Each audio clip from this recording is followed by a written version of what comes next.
सबसे बड़ा धन है स्वस्थ शरीर, निरोग काया। और जो आज मोटा है ये कल बीमार जरूर पड़ेगा। आज का मोटापा कल आपको रुलाएगा, इसलिए कंट्रोल कीजिए अपने मोटापे पे। और मैं आपको बिना दवाई के पतला कर सकता हूं। आपका मोटापा कंट्रोल हो जाएगा यदि मेरी बात आप सुन लेंगे, समझ लेंगे, मान लेंगे। तो किस किस को मैं स्वस्थ रहने के सूत्र दूं, किस किस का इलाज बिना दवाइयों के कर दूं, बताइए। कर दूं? चलिए कुछ उपाय हैं, सुनिएगा।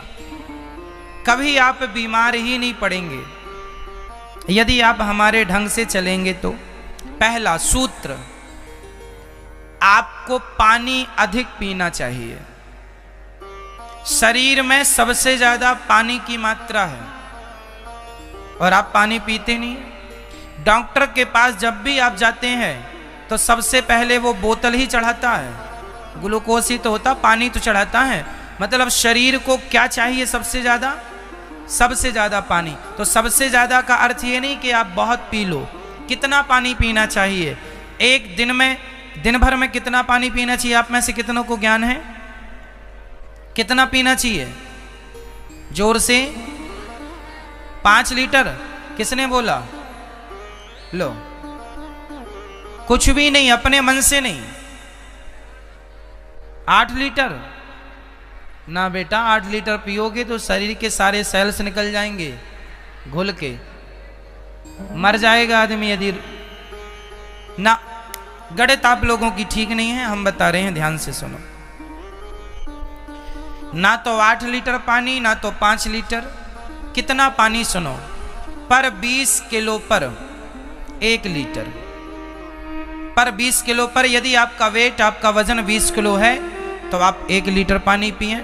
आपका वेट 40 किलो है तो आप 2 लीटर। 60 किलो आप हैं, आपका शरीर 60 किलो का है तो आप 3 लीटर। आपका वेट 80 किलो है तो आपको 4 लीटर पानी पीना चाहिए। और आपका वेट यदि 100 किलो है तो आपको 5 लीटर पानी पीना चाहिए। पर 20 किलो में 1 लीटर पानी। इस हिसाब से आप अपना वेट, अपना वजन कर लीजिएगा और उसके हिसाब से पानी जरूर पीजिएगा। पहला, स्वास्थ्य के लिए सबसे ज्यादा जरूरी है पानी, जल। और जल भी शुद्ध होना चाहिए, पवित्र जल, अच्छी क्वालिटी का जल। जल अच्छा हो और कितना हो आपके पर किलो के हिसाब से आप देख लीजिएगा। यदि आप 60 किलो हैं तो आप 3 लीटर, 80 किलो हैं तो 4। अब आप कितने वजनदार हैं वो आप देख लो। तो ये तो हो गया पानी। अच्छा, पानी कब पीना चाहिए वो भी एक तरीका है। हमें सबसे ज्यादा पानी कब पीना चाहिए? कब? सुबह जाग कर जैसे ही आंखें खुलें तो सबसे पहले हमें कम से कम 1 लीटर पानी पीना चाहिए। कम से कम 1 लीटर। क्या होगा यदि सवेरे जागकर आप पानी पिएंगे तो पानी, जैसे आपके घर में कचरा होता है तो आप उसे पानी से ही तो साफ करते हैं, उसी प्रकार हमारे पेट में, हमारी आंतों में, हमारे फेफड़ों में रात्रि में जो खाया था, जो भी अंदर है, जो फंसा रह गया, पानी डालने से पूरा साफ हो जाएगा, पेट क्लीन होगा, आप फ्रेश अच्छे से हो पाएंगे। पानी जाएगा, पानी के बाद 100-200 कदम चल लीजिए ताकि पेट का बिल्कुल मल तरीके से आपका पेट साफ हो। इसके लिए पानी, सुबह पानी अमृत माना जाता है। सुबह का पानी अमृत है। तो सबसे ज्यादा पानी, कम से कम एक बार में 1 लीटर पानी आप सुबह पी सकते हैं। शुरू में आपसे नहीं पीवेगा पर धीरे धीरे अभ्यास आएगा, पिएगा। मैं रोज 1 लीटर पानी, लगभग 1 लीटर में कुछ ग्राम कम हो सकता है, बड़ी गिलास में 2 गिलास पानी मैं रोज पीता हूँ नियम से। जाग कर पहला काम मेरा पानी। पानी भी अच्छे से, रात भर में हमारे मुख में जो लार बनती है वो पानी से घुलकर अंदर जाती है, तो वो बहुत शक्तिशाली लार है ना। इसलिए पानी सवेरे का पहला। दूसरा, उठ के सबसे पहले हमें पानी पीकर 10-20 कदम चल के सबसे पहले नहाना चाहिए, स्नान करना चाहिए। उसके बाद सबसे पहली पूजा है आपकी योग। 10 मिनट नहीं, कम से कम आधा घंटा, आधा घंटा नहीं तो 20 मिनट रोज सूर्य नमस्कार करो। अनुलोम विलोम प्राणायाम है ना, यूं यूं सब जो भी आसन है, जो अभी बच्चियों ने करके दिखाया, ये सारी आसन हम सवेरे रोज करते हैं। हम रोज शीर्षासन करते हैं, सिर के बल खड़े होना, चक्रासन करते हैं। हम रोज कुछ आसन करते हैं, प्राणायाम, सूर्य नमस्कार की आसन 12 रोज हम करते हैं। आप यदि रोज अभ्यास करेंगे, योग करेंगे, कभी रोगी नहीं होंगे। अब आप कहते हैं महाराज जी हम तो किसान हैं, दिन भर खेत में काम करते हैं। तो काम करना अलग है, सवेरे का योग करना अलग है। काम से योग की तुलना ना कीजिए, काम काम है, योग योग है। सवेरे कीजिए तो स्वास्थ्य अच्छा होगा। दूसरा, जब भोजन आप किया करें तो भोजन करने के तुरंत बाद पानी ना पिया करें। कई लोग भोजन करते हैं तुरंत पी जाते हैं 1 लीटर पानी। ना, भोजनांते विषम बारी, शास्त्र कहते हैं भोजन के तुरंत बाद पानी नहीं होना चाहिए। भोजन के 1 घंटे बाद, भोजन करने से हमारी जो जठराग्नि होती है वह भोजन को पचाना स्टार्ट करती है, और तुरंत पानी पी लेने से वो अग्नि बुझ जाती है। इसलिए पहले भोजन पचाने का प्रोसेस पूरा हो जाए, फिर 1 घंटे बाद पानी आप पीजिएगा, तब वो ठीक होगा। आयुर्वेद में लिखा है भोजनांते विषमबारी, भोजन के तुरंत बाद पिया पानी वो जहर है, वो आपको जल्दी मार डालेगा। तो भोजन के तुरंत बाद क्या नहीं पीना, जोर से, भोजन के तुरंत बाद आप छाछ पी सकते हैं। छाछ, अब आप कहेंगे छाछ पीने से आग ही नहीं बुझेगी ना, क्योंकि घी डालने से आग बुझती नहीं है और धधकती है। तो पेट के लिए दही, इसलिए हमारे पुराने समय पे ना भोजन के साथ वो चलता है रायता। तो भोजन के बाद आप 1 गिलास दही या 1 गिलास छाछ पिएंगे तो बीमार पड़ेंगे ही नहीं। वो दही छाछ आपके भोजन को बहुत अच्छे से पचा देगा। अपच, गैस, एसिडिटी ये कभी होगी ही नहीं आपको। अच्छा, भोजन में आप क्या ज्यादा खाएं, भोजन में क्या खाना चाहिए उसका भी एक नियम हो। आप कुछ भी खा लेते हैं, आप में से कितनों को ये पता है किसके साथ क्या खाएं, किसके साथ क्या ना खाएं? नहीं पता? पता है तो ठीक है, नहीं तो सुनो। जैसे शहद के साथ घी नहीं खाते, आपको पता है? शहद और घी यदि दोनों को आपने मिलाकर खा लिया वो पॉइजन हो जाता है, जहर हो जाता है। आप किसी को भी धोखे से शहद और घी एक साथ मत दीजिएगा, वो आदमी तुरंत मर जाएगा, पॉइजन होता। जैसे आपने पेप्सी, कोका कोला पिया और उसी समय आपने आम का रस पी लिया, पॉइजन हो जाएगा। दोनों का कोई समानता ही नहीं है। पेप्सी, कोका कोला तो कभी पीना ही नहीं चाहिए। इसलिए ये हमारे भारत के प्रोडक्ट नहीं, हमारे भारत का तो दूध, दही, छाछ ये हमारा, ये खाओ पियो मौज से। ठीक है, आगे ध्यान से सुनिएगा। जैसे हम लोग खाते हैं दही बड़ा, उड़द की दाल और दही ये कभी नहीं खाना चाहिए। उड़द की दाल का दही के साथ कोई कॉम्बिनेशन नहीं है। या फिर दाल बदलो, कुछ और दाल का बड़ा बनाओ।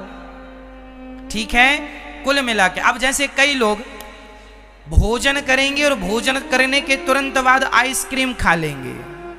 जैसे शादियों में अक्सर देखा जाता है, लोग भोजन करेंगे अब आइसक्रीम। ये कौन लोग हैं? ये जीरो, मतलब इन्हें कोई ज्ञान नहीं है कि क्या खाएं और क्या ना खाएं, किसके बाद क्या खाना है, किसके बाद क्या नहीं खाना, इतना भी आपको ज्ञान नहीं है। तो ये बिना ज्ञान के तो जानवर होते हैं।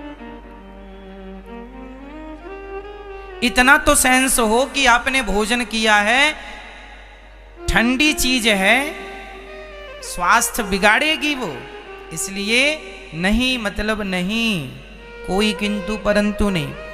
भोजन में सबसे ज्यादा क्या होनी चाहिए? सलाद। भोजन में क्या होना चाहिए? सलाद। ककड़ी है, मूली है, चुकंदर है, गाजर है, सब्जियां हैं, दालें हैं, इनका ज़्यादा प्रयोग करो। नाश्ते में अंकुरित अनाज खाओ, चने अंकुरित करके, दालें अंकुरित करके, सवेरे अंकुरित अनाज। दोपहर के भोजन में कम से कम आपके पेट में आधा किलो हरी सब्जियां या फिर सलादें जानी चाहिए। टोटल क्या जाना चाहिए? आधा किलो। यदि आप सलाद लेते हैं तो आप बीमार नहीं पड़ेंगे। और हमारे यहाँ सलाद खाते ही नहीं कोई, ना के बराबर। सलाद खाया करो, ककड़ी खाया करो, चुकंदर खाया करो, गाजर खाया करो। आंवले का सीजन है तो आंवले का रस पिया करो, आंवला शरीर के लिए वरदान है। लेकिन आदमी ये नहीं खाए, बस चाउमीन खाने पे लगा हुआ, पिज्जा बर्गर खाने पे लगा हुआ। इसलिए आजकल का व्यक्ति बीमार, पहले लोग बीमार नहीं होते थे, पहले इतने हॉस्पिटल नहीं थे, जरूरत ही नहीं थी, क्योंकि लोगों का खान पान अच्छा था। आजकल खान पान बिगड़ा है, इसलिए बीमार पड़ते हैं। यदि आप खान पान में ध्यान रखोगे तो मैं लिखित में दे सकता हूं, आप बीमार ही नहीं पड़ेंगे। खान पान बिगड़ने से शरीर डैमेज होता है। मोटापा क्यों बढ़ता है? मोटापे का सबसे बड़ा कारण है कि केवल आप खा रहे हैं, योग नहीं कर रहे हैं, काम नहीं कर रहे हैं, तो भाई कैलोरी ज्यादा जाएगी तो वो चमड़ी को बढ़ाएगी, स्वाभाविक है मोटापा। मोटापा कम करना है तो केवल एक टाइम भोजन कीजिए। हम एक टाइम भोजन करते हैं, केवल सुबह दोपहर को भोजन करते हैं। हम शाम को कभी कभी जब अधिक भूख हो या अधिक काम किया हो उस दिन खा लेते हैं, शाम का, रात्रि का। नहीं तो हम शाम को भोजन करते ही नहीं, केवल पपीता लेते हैं, केवल एक टाइम हम भोजन करते हैं। जरूरत ही नहीं पड़ती ना भाई। हमारे शरीर को कितनी जरूरत है?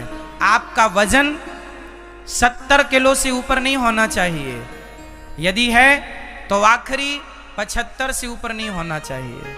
यदि इतना है तो आखिरी 80 तो पार करना ही नहीं चाहिए। महिलाओं का वजन 70 से ऊपर ना हो और पुरुषों का वजन 80 से ऊपर ना हो, ये स्वस्थ शरीर की पहचान है। कंट्रोल 80 तो फिर भी बहुत हो गया, मेरा वजन तो अभी 72.5 किलो के लगभग है। कुल मिला के कहने का तात्पर्य यह है, और अधिक मेरा वेट होगा तो 73 होगा, मैं 75 भी अपने शरीर को कभी जाने नहीं देता। मेरा शरीर मेरे कंट्रोल में रहता है। कहाँ भाग रहा, चल पीछे आ जा। और आप लोगों का तो आपसे आगे आगे भाग रहा है। इसलिए आपका ये मोटापा एक दिन आपको रुलाएगा। संभाल लो अपने मोटापे को। शरीर के प्रति सजग जरूरी है। पैसा काम नहीं आएगा, धन काम नहीं आएगा। अंत में कहोगे महाराज सारा धन ले लो, बस शरीर स्वस्थ हो जाए ऐसी कृपा करो। तो धन महंगा नहीं है मेरी माँ, स्वास्थ्य महंगा है। धन महंगा नहीं है, शरीर महंगा। इसलिए शरीर की सुरक्षा आपका धर्म है, और शरीर सुरक्षित होगा अच्छे खान पान से। कितना पानी पीना है, कब खाना है, बार बार नहीं खाया करो। थोड़ी देर में ये खा लिया फिर वो खा लिया, एक बार खाओ। सवेरे नाश्ता करो, हर बार खाने के बीच में, एक बार खाने के दूसरे बार खाने के बीच में कितना डिस्टेंस होना चाहिए? कितना होना चाहिए बता, कौन बताएगा? नाश्ता करने के बाद भोजन में कितनी दूरी होनी चाहिए? कितने घंटे बोलो? कम से कम 4 घंटा। कितने घंटे? 4 घंटे ना मैनेज कर पाओ तो कम से कम 3 घंटे तो होना ही चाहिए। नाश्ता करने के बाद भोजन करने में कितने घंटे का डिस्टेंस हो? कम से कम 4 घंटा। 4 घंटे में आपका जो खाया है पूरा पच जाएगा, फिर आप दूसरा खाइए। अभी जो पहले खाया था वही नहीं पचा, दूसरा और ठूंस लिया, फिर क्या होगा? फिर डॉक्टर साहब यहाँ दर्द हो रहा है, यहाँ दर्द है, ये हाथ काम नहीं कर रहा, पैरालाइसिस हो जाना, अटैक आ जाना। अटैक क्या चीज है? हमारी अंदर जो नसें हैं इनमें खून दौड़ता है, जिस नली से, जिस स्थान से खून नहीं जाता, चोक हो जाती है, वो अटैक होता है। क्यों जी?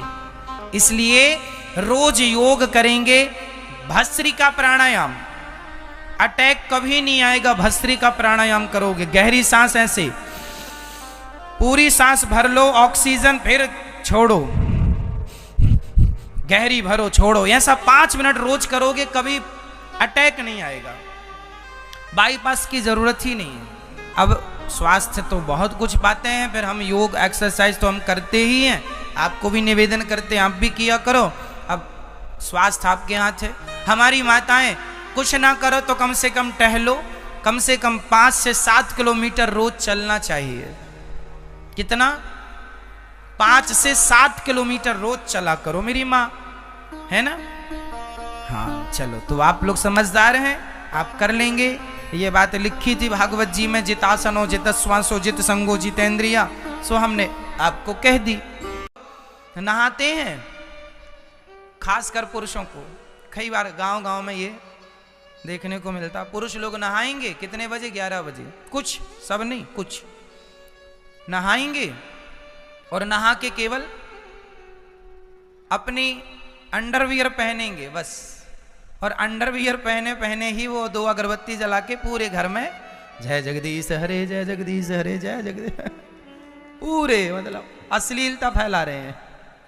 ये नहीं कि घर में बेटी बहू है, थोड़ा शरीर को ढक लें, मर्यादित रहें। अब इन्हें को लगता हम बूढ़े हो गए, बूढ़े हो गए हो तो क्या हुआ, मर्यादा नहीं तुम्हारे लिए क्या? मर्यादा में रहा करो, भले बूढ़े हो गए हो। बूढ़े हो गए तो नंगे घूमोगे?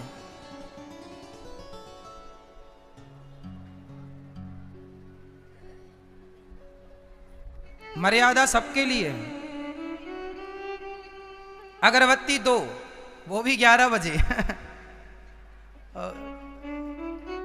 कुछ देवी देवता की फोटो यहां लगी है तो यहां, और बहू रसोई में रोटी बना रही है, वहां भी कुछ देवी देवता, तो वहां भी घुस गए। ये नहीं कि बहू है तो भाई थोड़ा दरवाजे ही खटखटा लें, बहू है नहीं, हम तो पुजारी हैं बड़े वाले, घर के मुखिया हैं जा रहे हैं, घूम रहे हैं।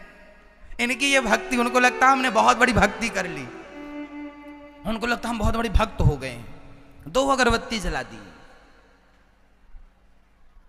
ये नहीं सोच रहे कि पूरे घर में धुआं कर रहे हैं। अरे अगरबत्ती तो जलानी नहीं चाहिए। अगरबत्ती में बांस होता है, और बांस हमारे यहां नहीं जलाते, हमारे यहां बांस को वंश मानते हैं हिंदू धर्म में, हमारे यहां बांस की पूजा होती है। हमारे यहां बांस नहीं जलाया करते, अर्थी बनती है बांस की, शमशान में ले जाके उसे तोड़कर फेंक दिया जाता है, उसको जलाया नहीं जाता चिता में, क्योंकि बांस वंश होता है, वंश नहीं जलाना चाहिए। ये तो हमारा अध्यात्म सब्जेक्ट है। साइंस कहता है कि बांस को जलाने से सबसे खतरनाक गैस निकलती है, जो कि प्रकृति के लिए नुकसानदायक है, जो कि प्रदूषण हम सामान्य भाषा में कहें, उसका धुआं अच्छा नहीं होता। कंडे का धुआं, गाय का जो गोबर है, उस गोबर से जो कंडे ओपले हम बनाते हैं, वो जो धुआं होता है, वो धुआं प्रकृति के लिए फायदेमंद होता है, उससे नुकसान नहीं होता। आपको पता है, गाय के गोबर के बने कंडे प्रकृति के लिए फायदा करने वाले हैं। कुछ लकड़ियां जलती हैं, जैसे आम की लकड़ी, पीपल की लकड़ी, इसलिए इनको हवन कुंडों में इसका उपयोग किया जाता है। इसका भी एक साइंस, कितना गहरा साइंस है। कहते हैं आम की लकड़ियां जलाने से, पीपल की लकड़ियां जलाने से शुद्ध वातावरण होता, वातावरण शुद्ध होता है। 1 तोला घी जलाने से 1 टन ऑक्सीजन रिलीज होती है। 1 तोला घी से 1 टन ऑक्सीजन। इसलिए हमारे ऋषि मुनि घी की आहुति दिया करते थे, स्वाहा स्वाहा स्वाहा। बांस का कहीं जलाने का विधान नहीं है। तुम क्या जलाओ? धूप बत्ती जलाओ। धूपम समर्पयामि, धूप। हम लोग गाते हैं, धूप दीप तुलसी से राजी सत्य देवा, धूप से दीप से पूजा हो, अगरबत्ती नहीं। नुकसानदायक है सब प्रकार से, लोग नहीं जानते। हमारे सनातन धर्म में लोग नहीं समझते चीजों को, बिना समझे सब चलता रहता। 2 अगरबत्ती लगाना भगवान की पूजा नहीं है। अरे भाई, स्नान करके सबसे पहले आप कपड़े पहनिए, कपड़े पहनकर शुद्ध जल तांबे के बर्तन में लीजिए, लोटा में जल डालिए। जल में केवल जल नहीं, यदि आपके पति पत्नी में खटास है तो पानी को मीठा कर लीजिए गुड़ डालकर। यदि आपका कारोबार नहीं चल रहा है, पैसा नहीं आ रहे हैं, तो उस पानी में कुमकुम डाल दीजिए, लाल कर लीजिए उसे, रंगीन कर लीजिए उसे। कुमकुम, रोली या फिर केसर, ये डालकर 2 पत्ती केसर के डालकर और फिर सूर्य भगवान को जल चढ़ाना चाहिए। सूर्याय नमः, आदित्याय नमः, भौमाय नमः, खगाय नमः, मित्राय नमः, भास्कराय नमः। कुछ ना आवे तो सूर्याय नमः 12 बार बोल दो। सूर्याय नमः, सूर्याय नमः, सूर्याय नमः, सूर्याय नमः, सूर्याय नमः। और खड़े खड़े 7 परिक्रमा लगा लो। सूर्य भगवान की 7 परिक्रमा लगती हैं, 7 बार वहीं पर घूम जाओ, ये भाव से कि हम सूर्य भगवान की 7 प्रदक्षिणा कर रहे हैं। ऐसा सूर्य भगवान का पहला प्रणाम होना चाहिए। उसके बाद आपके घर में जो ठाकुर जी हैं, जो भी लड्डू गोपाल, जो भी आपका घर में मंदिर है, वहाँ बैठकर बड़ी श्रद्धा से आप हनुमान चालीसा का पाठ करें, सुंदरकांड का पाठ करें। जिनके घर में रोज सुंदरकांड का पाठ होता है, मैं इस बात का गवाह हूँ। हमने अपने जीवन में, हमने बाल्यकाल से, छोटी सी आयु से ही हमने खूब सुंदरकांड का पाठ किया है। हमें तो पूरा याद हो गया था। हम तो 15 मिनट में पूरा सुंदरकांड पाठ कर लेते हैं, इतनी स्पीड हो गई थी, है ना। अब समय अभाव में हम तो नारायण कवच का पाठ नित्य करते ही हैं, परंतु जो हमारी पूजा पाठ है वो हम करते हैं। सुंदरकांड का पाठ हमने कई सालों तक रेगुलर खूब किया। आज भी कोई सुंदरकांड का पाठ करे तो उसके संग संग मैं बोल लेता हूं, याद है कुल मिला के, ये समझो। तो सुंदरकांड, जिनके जीवन में सुंदरकांड का पाठ है, उनके जीवन को हमेशा आप ये मानो कि उनका जीवन सदा सुंदर ही होगा। समय निकाल कर आधा घंटा लगेगा। पहले शुरू में आपको 45 मिनट लगेगा सुंदरकांड के पाठ में, पहले 45 मिनट लगेगा। फिर आप 1 महीने तक करेंगे तो स्पीड बन जाएगी, फिर आप 30 से 35 मिनट में पाठ पूरा कर लोगे। और स्पीड हो जाएगी तो आप 20 मिनट में पाठ पूरा कर लेंगे। तो 20 मिनट है, निकाल लो आराम से। सुंदरकांड, जामवंत के वचन सुहाए, सुनी हनुमंत हृदय अति भाए। तब लगी मोहि परिख्यों तुम भाई, सही दुख कंद मूल फल खाई। जब लगी आवों सीत ही देखी। खूब करो। और भगवान सुंदर का ऐसा कोई सवाल नहीं है, पूरी रामचरितमानस तो छोड़ ही दीजिए, कोई सवाल ऐसा नहीं है जिस प्रश्न का उत्तर गंभीरता से देखा जाए तो सुंदरकांड में हर प्रश्न का उत्तर है। सुंदरकांड सुंदर ही सुंदर करने वाला कांड है। इसलिए सवेरे उठो, सूर्य भगवान को जल चढ़ाओ, हनुमान चालीसा, सुंदरकांड का पाठ करो। घर में जो आपके ठाकुर जी हैं नहलाओ, लड्डू गोपाल जी हैं तो लड्डू गोपाल जी को नहलाओ, शंकर जी आपके घर में हैं तो शिव जी को नहलाओ। और नहलाते हुए उनकी पूजा आरती करते, जो आपके घर में देवी देवता जिनकी आप पूजा करते हैं भाई, उनकी आप सेवा वंदना करो। हाथ जोड़ के पूरा स्नान ध्यान कराओ, पुष्प चढ़ाओ। ठाकुर शंकर जी हैं तो बिल्व पत्र चढ़ाओ, भगवान श्रीमन नारायण हैं तो उनको तुलसी चढ़ाओ, है ना। गणेश जी हैं तो दूर्वा चढ़ाओ और चढ़ाकर उनकी स्तुति वंदना आरती करो, है ना। भगवान का स्तुति करो, भगवान की। कुछ ना आवे तो हिंदी में यूं ही कहो कि हे नाथ, हम बड़े पापी हैं, हम बड़े अधम हैं, नीचे हैं, कामी हैं, क्रोधी हैं, लोभी हैं नाथ, अभागे हैं, कुटिल हैं। हे नाथ हमें स्वीकार करो, हे श्रीमन नारायण हमें स्वीकार करो, हे भोले भंडारी हमें स्वीकार करो। जिनमें आपकी श्रद्धा है उनका आप स्मरण कीजिए। आपकी श्रद्धा राम जी में है तो कहिए हे श्री राम जी, हे प्रभु हमें स्वीकार करो। श्रद्धा आपकी कृष्ण में है तो हे श्री कृष्ण भगवान हमें स्वीकार करो। आपकी श्रद्धा नारायण में है तो हे श्रीमन नारायण, आपकी श्रद्धा शिव जी में है तो हे भोलेनाथ हमें स्वीकार करो। हमारा अपराध क्षमा करो, हे नाथ हमें स्वीकार करो। ऐसी प्रार्थनाएं करके अपने आप को भगवान के हवाले कर देना चाहिए, आत्मसमर्पण कर देना चाहिए। और समर्पण करने के बाद आप वहां से उठकर भगवान का स्मरण करके फिर आप जो भी काम धाम करें वो भी काम धाम इस भाव से करें। अगरबत्ती सवेरे 2 जलाना ये ठीक नहीं है तो ठीक क्या है, आप कोई भी काम करें, काम करते हुए यही भाव बनाएं कि हे नाथ जो ये हो रहा है, हे प्रभु, हे श्रीमन नारायण, ये सब आप ही कर रहे हैं, हम करता नहीं है, करता तो भगवान है, हमारे कन्हैया ही सब कुछ कर रहे हैं।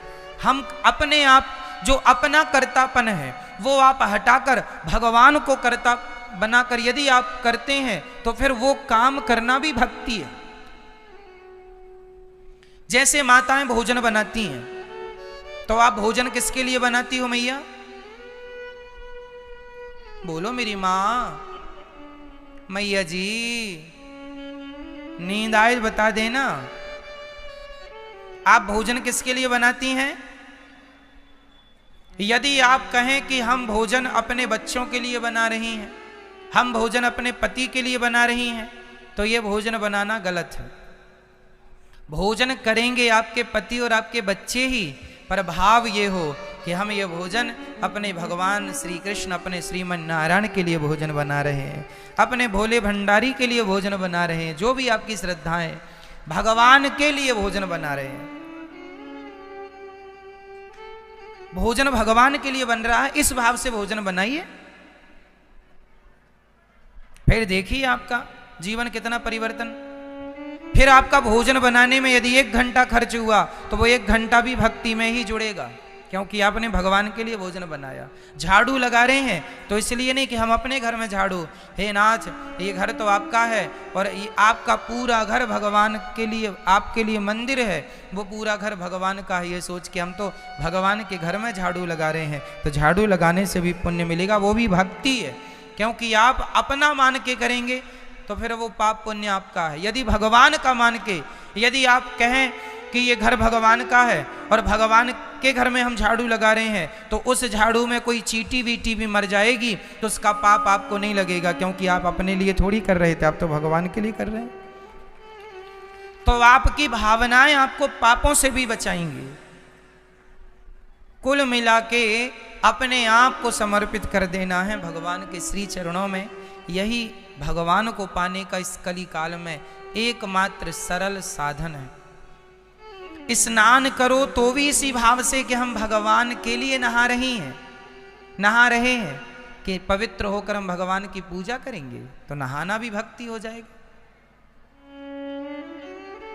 बच्चों का टिफिन बनाओ ये सोच करके भगवान, जो बनाओ पहले भगवान को भोग लगा दो, पर इसके लिए थोड़ा सा आपको ये सावधानी रखनी पड़ेगी। जैसे हमारी माताएं थोड़ा आलस्य कर जाती हैं, बच्चे सवेरे जल्दी स्कूल जाते हैं तो मम्मियाँ सोचती हैं अब कौन नहाए, बिना नहाए ही रसोई में जाके भोजन तैयार कर लेती हैं। बच्चे खा के चले गए तो 2 पूड़ी खुद भी खा ली और फिर सो गई मैडम। उठी 10 बजे, फिर नहाया धोया। ये राक्षसों की वृत्ति है, ये राक्षसी पद्धति है, ये इंसानों जैसा आपके अंदर ये लक्षण नहीं है। यदि आप ऐसा कृत्य करते हैं तो सही विधा क्या है? सही विधान ये है कि आप बच्चों के लिए जब टिफिन बनाएं या जब भी आप, पहला ध्यान कान खोलकर सुने, जो भी हम कह रहे हैं आपके कल्याण के लिए। आपकी रसोई अपने आप में एक मंदिर है, आपकी रसोई अपने आप में एक, इसलिए रसोई में जब भी जाएं तो पवित्र होकर ही जाएं, नहा कर ही जाएं।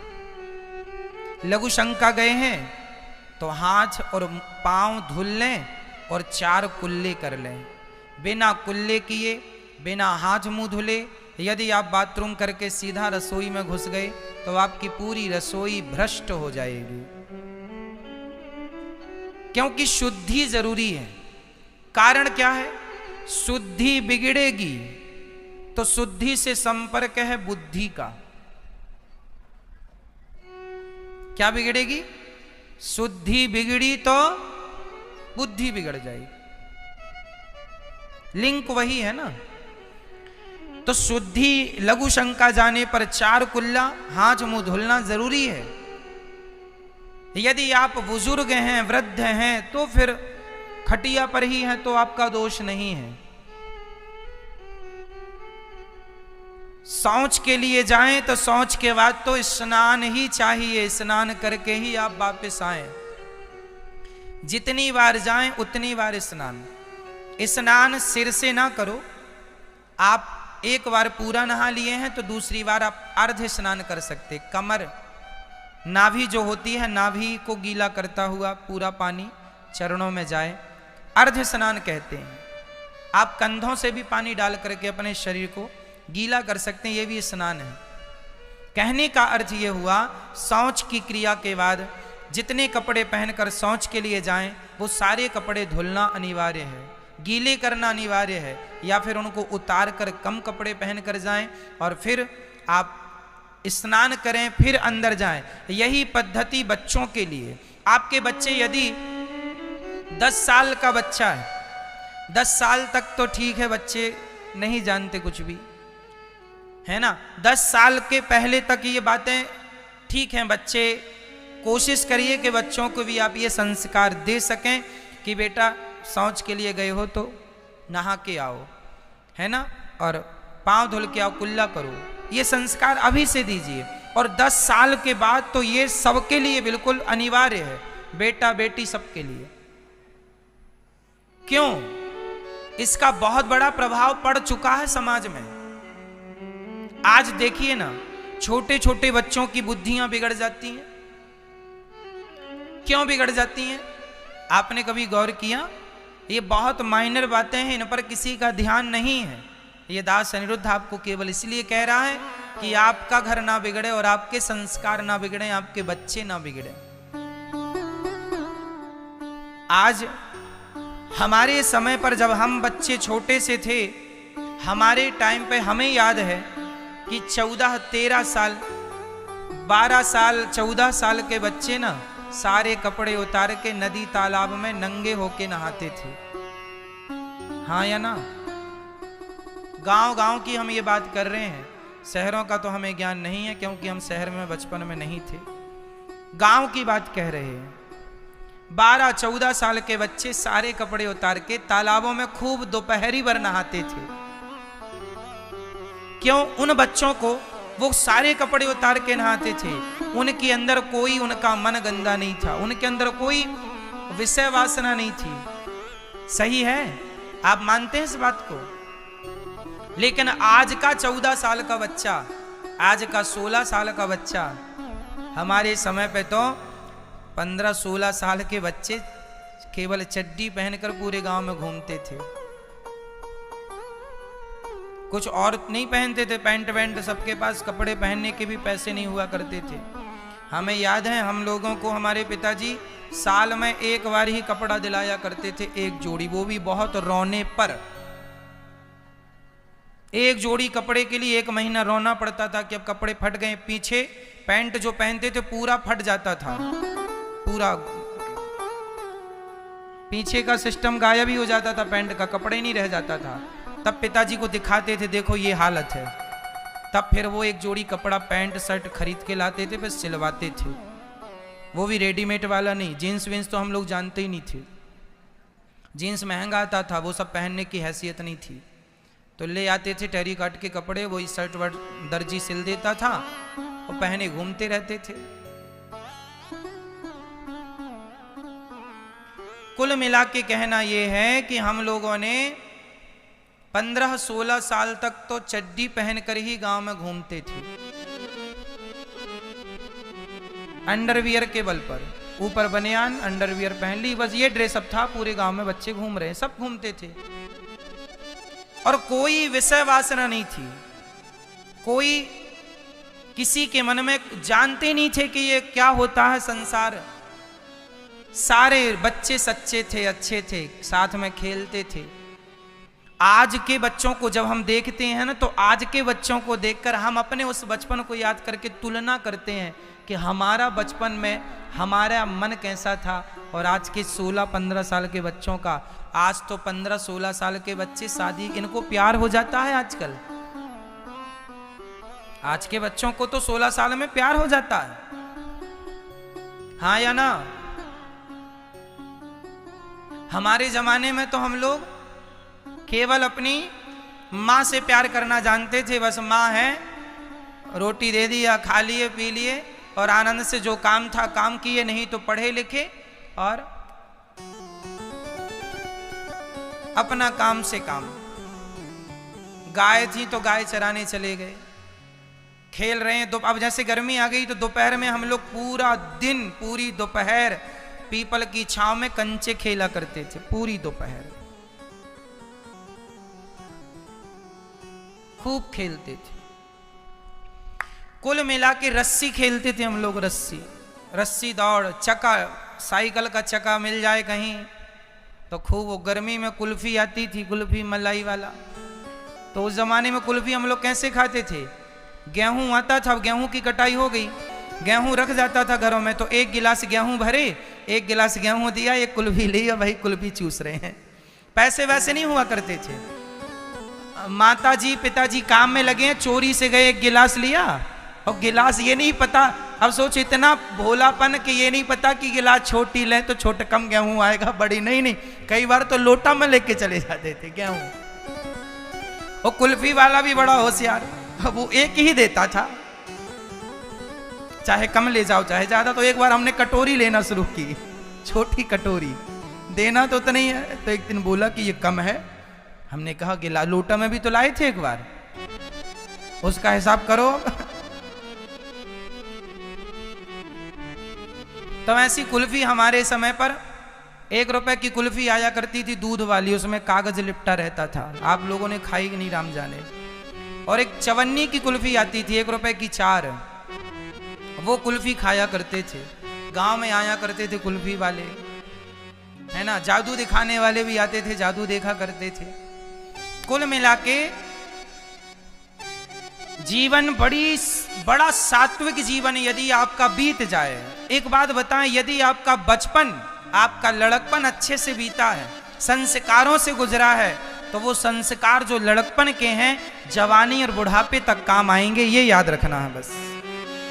यदि आपका लड़कपन बिगड़ा तो जवानी बुढ़ापा दोनों खतरे में चले जाएंगे, खतरे में चले जाएंगे।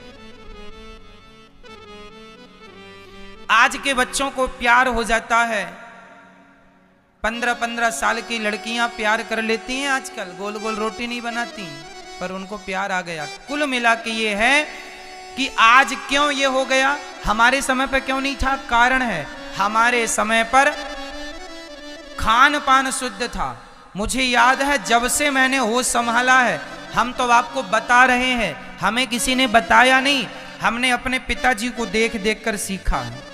हमारे पिताजी जब भी लघुशंका जाते थे, तो हमने जब से होश संभाला तब से यही देखा, पिताजी लघुशंका जाते थे तो तुरंत पानी मांगते थे, क्योंकि अटैच कोई बाथरूम वगैरह हुआ नहीं करती थी, तो बाथरूम का एक स्थान होता था, वहां पानी की व्यवस्था। तो पिताजी जब बाथरूम जाएं तो पानी मांगते थे, बेटा पानी लेके आओ।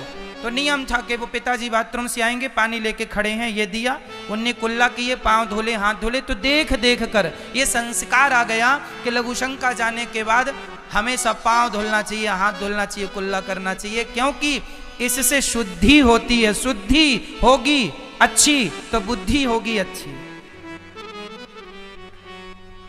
शौच के बाद तो नहाना, इसमें कोई किंतु नहीं परंतु नहीं, सर्दी गर्मी का कोई लेना देना, नहाना मतलब नहाना। तो ये संस्कार बच्चों को माँ बाप से मिलते हैं। हमें तो अपने पिताजी से मिले, माँ से मिले। आप लोगों के माता पिता यदि संस्कारी होंगे इस प्रकार से तो आपको भी मिला होगा, नहीं होंगे तो फिर माँ बाप नहीं है तो फिर बच्चे भी नहीं ही होंगे। इसलिए जैसा खाए अन्न, खान पान जो ही खाओ पहले भगवान को भोग लगाओ, तो फिर वो प्रसाद खाएंगे तो बुद्धि अच्छी होगी। जो खाने योग्य है वो खाइए, कुछ भी ना खाने लग जाइए, कुछ भी खा रहे हैं। तो जैसा खाए अन्न वैसा रहे, जोर से बोलो, जैसा अन्न वैसा, जैसी शुद्धि वैसी। फिर इसलिए शुद्धि अच्छी हो, जब शुद्धि अच्छी होगी बुद्धि, इसलिए आप लोगों को चाहिए कि सवेरे उठ के सबसे पहले भगवान का चिंतन करना चाहिए, सूर्य भगवान को जल चढ़ा के भगवान का ध्यान। और जो भी करो ये मेरा काम नहीं, सब कुछ ये बच्चे, ये पत्नी, ये परिवार, ये व्यापार, ये दुकान, ये खेत मेरा नहीं, प्रभु सब आपका है, मैं तो आपका दास हूँ। ऐसे समर्पण भाव से जो काम करेंगे वो हर कर्म भक्ति होगा। सब समर्पण कर दो भगवान के श्री चरणों में, सब तुम ही निवेदित भोजन करें, सब भगवान का है। गोवर्धन उठा के भगवान ने कहा जो मेरा है मैं उसके लिए पहाड़ भी उठाने को तैयार हूं। आज भगवान ने अपने ब्रजवासियों को वैकुंठ का दर्शन कराया, उनके पिताजी को लेकर वरुण देवता गए, बाद में लौटाया है। और कुल मिला के कहना यह है कि भगवान ने आज ब्रजवासियों को वैकुंठ का दर्शन करा के आज रास रचाना चाहा है। आज अपनी गोपियों को अपनी ओर आकर्षित किया, बुलाया। कैसे बुलाया? शरद पूर्णिमा की रात्रि आई और भगवान ने उस रात्रि में भगवान पिता रात्रि शरदोत्फुल्य मल्लिका वीक्षरन्तुं मनश्चक्रे योगमायामुपाश्रितः।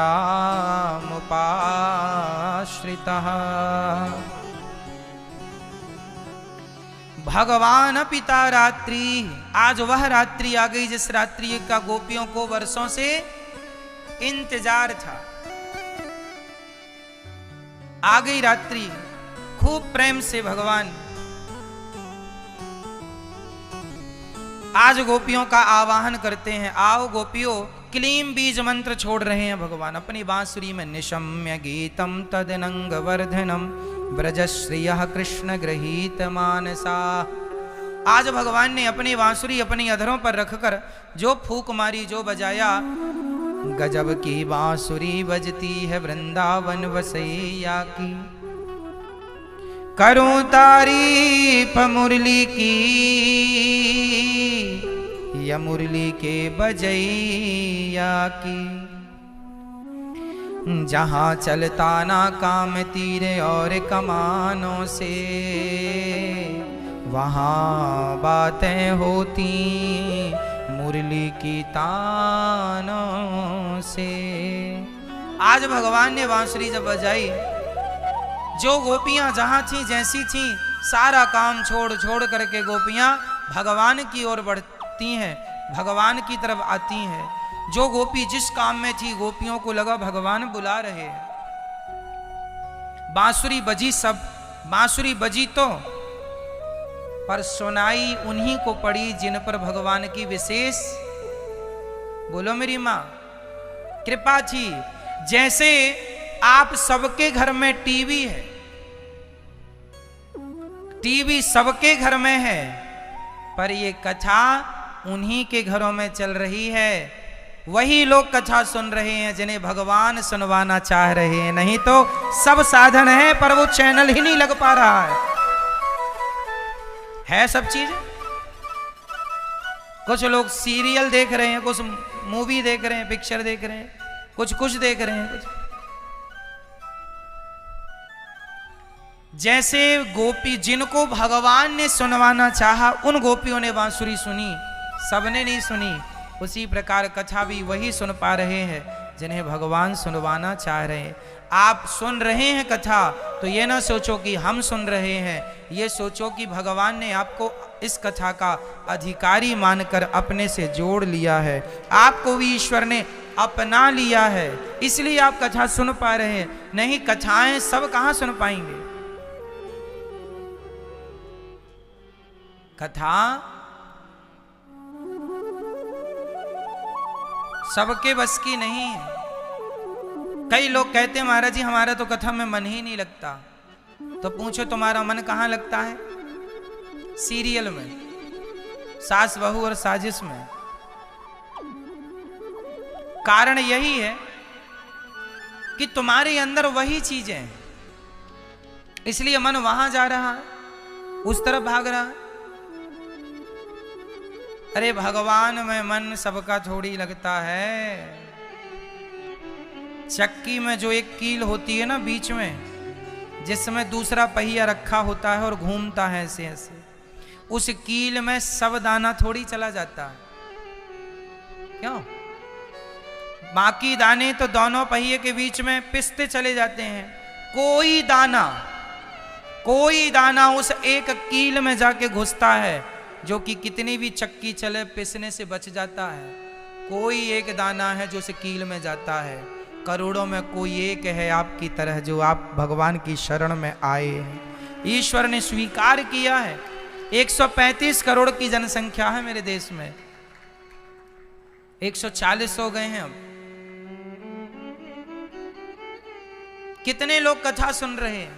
जो सुन रहे हैं उन पर भगवान की विशेष कृपा। अरे सुनो ना, आपके घर में ही आप देख लो, एक माँ बोली महाराज मैं तो कथा सुनती हूँ। एक बूढ़ी मैया अपने घर में रोज साधना चैनल पर कथा सुनती हैं।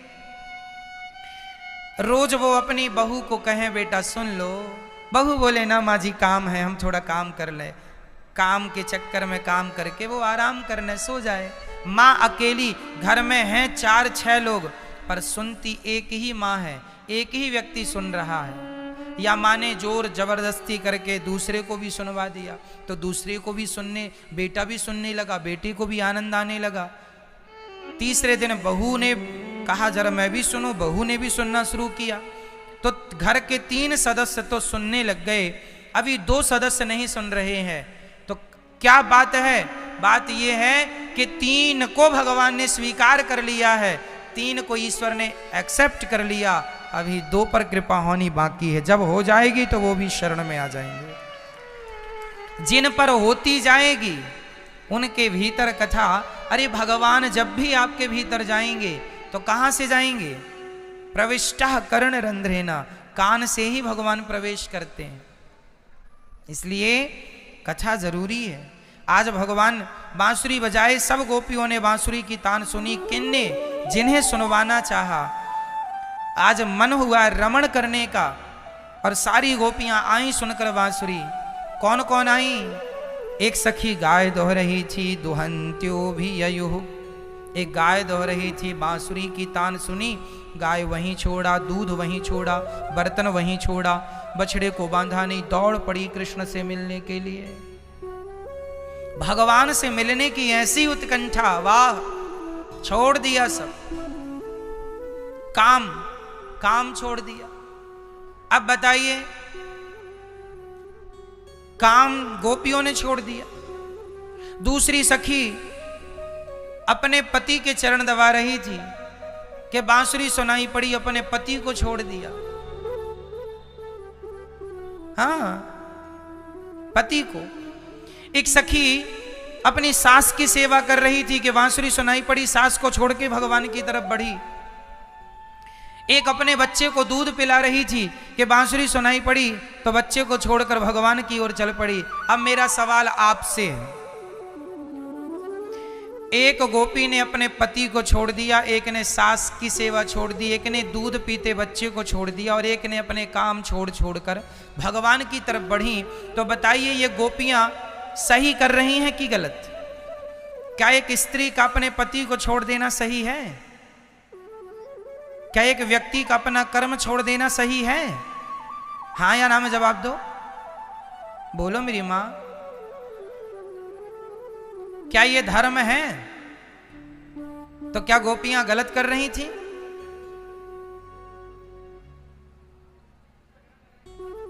इस बात को समझने के लिए पहले हम आपको एक बात और समझाएंगे। जब तक हम ये बात आपको समझाएंगे नहीं, तब तक आप ये बात कभी नहीं समझ पाएंगे, और इस प्रश्न का उत्तर आप कभी नहीं समझ पाएंगे। इस प्रश्न के उत्तर को समझाने के गोपियों ने अपने बच्चे, अपने पति, अपनी सास, अपना कर्म छोड़कर भगवान की तरफ जा रही हैं। ये सही है या गलत? इस सही गलत के निर्णय के लिए पहले हम आपको एक छोटी सी कथा सुनाएंगे। जब वो समझ में आएगी तो ये प्रश्न का उत्तर समझ में आ जाएगा। सुनो, धर्म कितने प्रकार के होते हैं? कितने प्रकार का है धर्म? धर्म कितने प्रकार के होते हैं बताइए?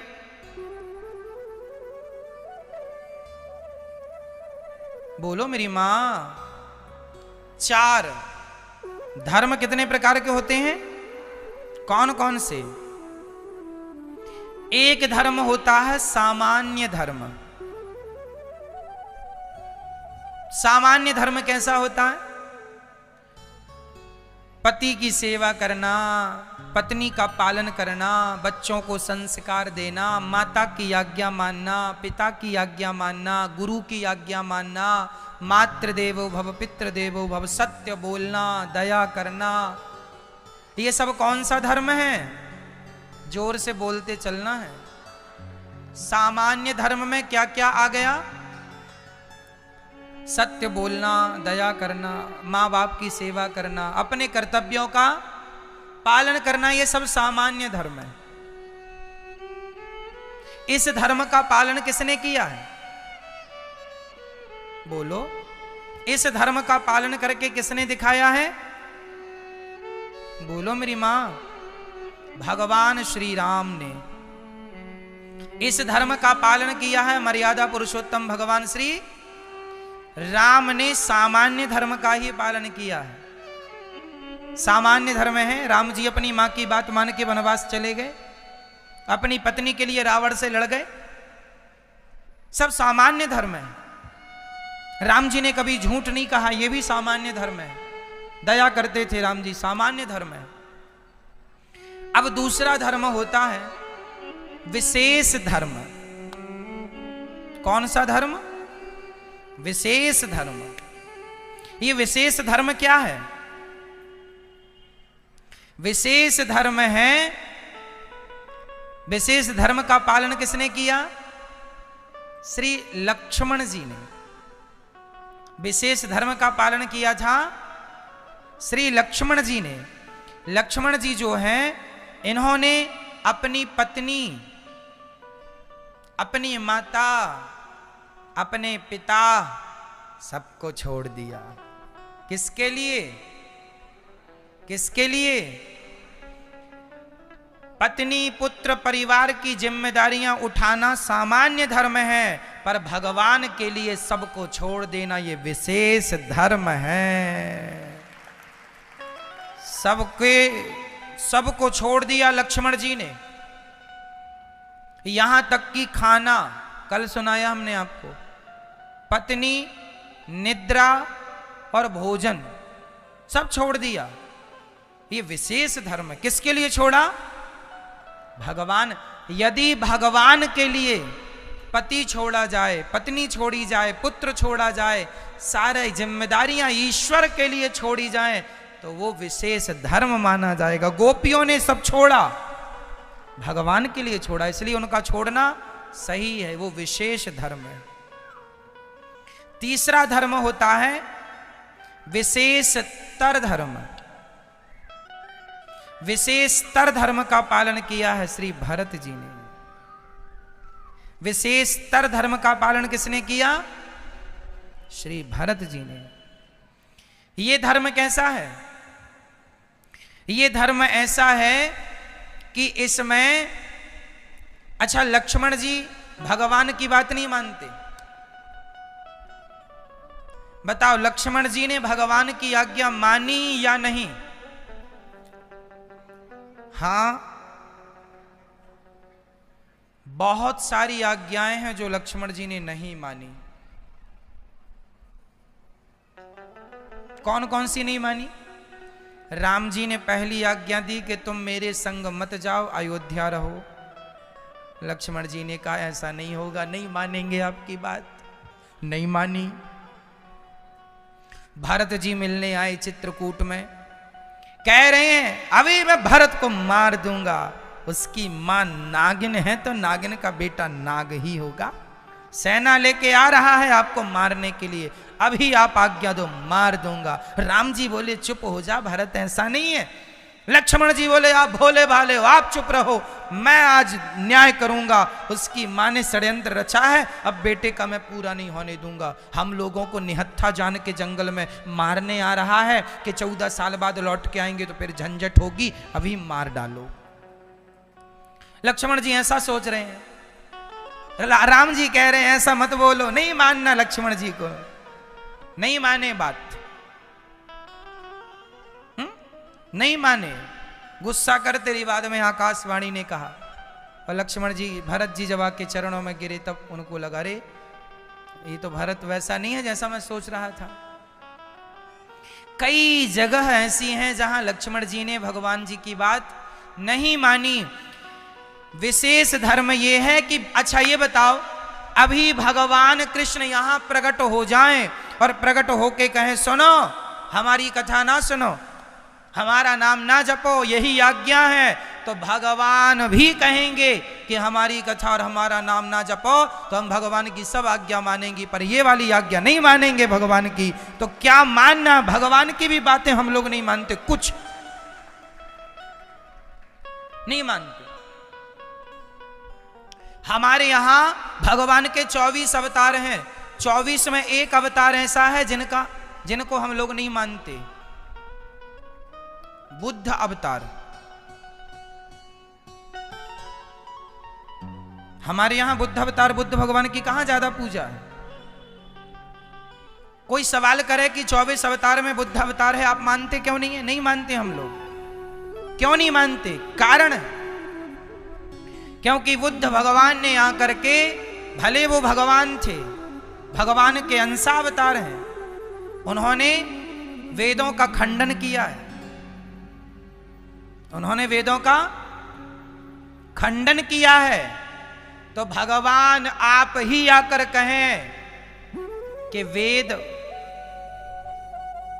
असत्य है, तो आपकी ये बात भी हम नहीं मानेंगे। स्वयं भगवान कह दें, क्योंकि वेदों में लिखा है, स्वयं राम जी वेदों का पालन करते हैं, स्वयं कृष्ण जी वेदों का पालन करते हैं, स्वयं वामन भगवान, कपिल भगवान, हयग्रीव भगवान, दत्तात्रेय भगवान वेदों का अनुसरण करते हैं। पहले तो आपने अनुसरण करके दिखाया, और अब आप कह रहे हैं नहीं मानो, तो सुनो, हम आपकी ये बात ही नहीं मानेंगे। भगवान भी कहें कि वेदों को मत मानिए, भगवान ही कहें कि राम कृष्ण की पूजा मत कीजिए, तो हम भगवान की ये बात, हाँ, इसलिए 23 अवतार में, हम 24 अवतारों में सब भगवानों की बात मानते हैं, क्योंकि हम, हमारे सनातन भगवान राम और कृष्ण की वाणी से बुद्ध भगवान की वाणी मैच नहीं करती, इसलिए वो भगवान है तो भी हम उनकी बात नहीं मानेंगे, क्योंकि आप वेद विरुद्ध काम कर रहे हैं। इसलिए हमारे यहां, इसलिए फिर बुद्ध भगवान को बौद्धों ने अपना मान लिया, वो वेद विरुद्ध वो चले गए। आज भी बौद्ध लोग वेद विरुद्ध काम करते हैं, गाय का मांस खाते हैं। अब हमारे स्वयं भगवान आके कहें कि अनिरुद्धाचार्य जी हम भगवान हैं, चलो गाय का मांस खा लो, तो ना जी, हम आपके पांव धो के पिएंगे प्रभु जी, पर आपकी इस बात को मानेंगे नहीं, भगवान की भी बात नहीं मानेंगे। यदि भगवान ऐसी बातें करेंगे तो, इसलिए हमारे यहां बुद्ध भगवान को नहीं माना जाता। मानते हैं, सम्मान है, आदर है, बुद्ध भगवान का हम लोग नाम लेते हैं, पर पूजा नहीं है। बताइए, पूजा है? नहीं है। बुद्ध भगवान का 24 अवतारों में तो नाम लेते हैं, सम्मान है, आदर है, भगवान है, पूजा नहीं है हमारे यहां, पूजा नहीं करते हम लोग। पूजा तो हम अपने, यही जो हम करते हैं वही पूजा है। तो आपसे ये बहुत बड़ा सवाल है, इस प्रश्न का उत्तर लोगों के पास नहीं है। आप आज बहुत बड़ा समाधान पा रहे हैं। कोई आपसे पूछ ले कि हिंदू लोग बुद्ध भगवान की पूजा क्यों नहीं करते, वेद विरुद्ध है इसलिए। कुल मिला के लक्ष्मण जी ने बात मानी क्या? राम जी की। लक्ष्मण जी ने कुछ बातें राम जी की नहीं मानी, कुछ बातें तो मानी है। तो राम जी की कुछ बातें हम मानेंगे, जो हमारे राम जी ने राम बनकर जो जो किया है, जो जो कहा है, वो सब मानेंगे। कृष्ण जी ने जो जो कहा है, जो जो कहा, सब मानेंगे। परंतु भगवान कहने लग जाए कि अनिरुद्धाचार्य जी कथा ना सुनाओ हमारी, नाम ना लो हमारा, तो प्रभु जी क्षमा कीजिए, हम आपके बिना, आपके नाम के बिना, कथा के बिना रह नहीं सकते। क्या करें, अब आदत हो गई है। हनुमान जी से राम जी ने कहा चलो, सब चल रहे हैं, तुम भी चलो बैकुंठ। हनुमान जी ने भी बात नहीं मानी राम जी की। जो बात नहीं मानने वाली है ना, वो भगवान की भी हम लोग नहीं मानते, और जो मानने वाली है वो तो सिर आंखों पर है। हनुमान जी से राम जी ने कहा चलो पूरी लीला हो गई, 11.5 साल 11,500 वर्ष बीत गए, चलो बैकुंठ चलते हैं। सब चले गए ना, सब पूरा अयोध्या चला गया, पूरा परिकर चला गया। हनुमान जी बोले आप जहां जा रहे हैं वहां आपकी कथा होगी क्या? राम जी बोले वहां तो हम ही होंगे, कथा की क्या जरूरत है? हनुमान जी बोले प्रभु जहां आप हैं और आपकी कथा नहीं है तो वहां हमारा मन नहीं लगेगा, आपको हम कब तक देखेंगे? पर कथा तो हम 3-4 घंटे सुनेंगे आराम से। जहां आप हैं जरूरी नहीं है कि वहां आपकी कथा हो, पर जहां कथा है वहां तो आप होंगे ही होंगे। इसलिए मैं यहीं रहता हूं और इसी मृत्यु लोक में भारत में रहूंगा और मैं आपकी कथाएं सुनूंगा। तो राम जी ने कहा कब तक रहोगे, कब तक रहोगे? तब हनुमान जी ने कहा प्रभु जब तक आपकी कथाएं इस धरती में है तब तक मैं इस धरती में रहूंगा। कथाएं जहां कथा होती है, राम कथा सुनवे को रसिया, राम लखन सीता मन बसिया। तो हनुमान जी तो सदा भगवान की कथा सुनते हैं। तो कुल मिला के अर्थ ये निकल रहा है कि भगवान की कुछ बातें श्री लक्ष्मण जी ने नहीं मानी, कुछ तो बहुत मानी। उसी तरह परिवार छूटे छूट जाए, संसार छूटे छूट जाए, भगवान ना छूटे, ये विशेष धर्म है। परंतु अब एक तीसरा धर्म है विशेषतर धर्म। ये विशेषतर धर्म का पालन भरत जी ने किया। अब भरत जी से सुनो, भरत जी से राम जी ने कहा कि आप जाइए, चित्रकूट आए ना मिलने। भरत जी ने कहा आप चलो, हम आपको राजा बनाएंगे और आपकी पूजा करेंगे। हम अयोध्या के राजा नहीं बनेंगे, आप बनो, राम जी आप बनो, भरत जी ने कहा। पर राम जी ने कहा भैया भरत आप जाओ और आप जाकर के वहां पूरा करो काम। तो विशेषतर धर्म यह होता है कि भगवान को मानना और भगवान की भी मानकर और अपने आप को कर्ता ना मानकर भरत जी ने सिंहासन पर चरण पादुका रख दी राम जी की, और ये सोचकर जीवन जी रहे हैं कि ये राज्य मैं नहीं राम जी चला रहे हैं। जो आदमी ये सोचता है कि मैं नहीं, मेरे द्वारा भगवान सब कर रहे हैं, मेरा काम ईश्वर भगवान मेरे रघुनंदन मेरे श्रीमन नारायण कर रहे हैं, जो ये भाव बनाता है वो विशेषतर धर्म का पालन कर रहा।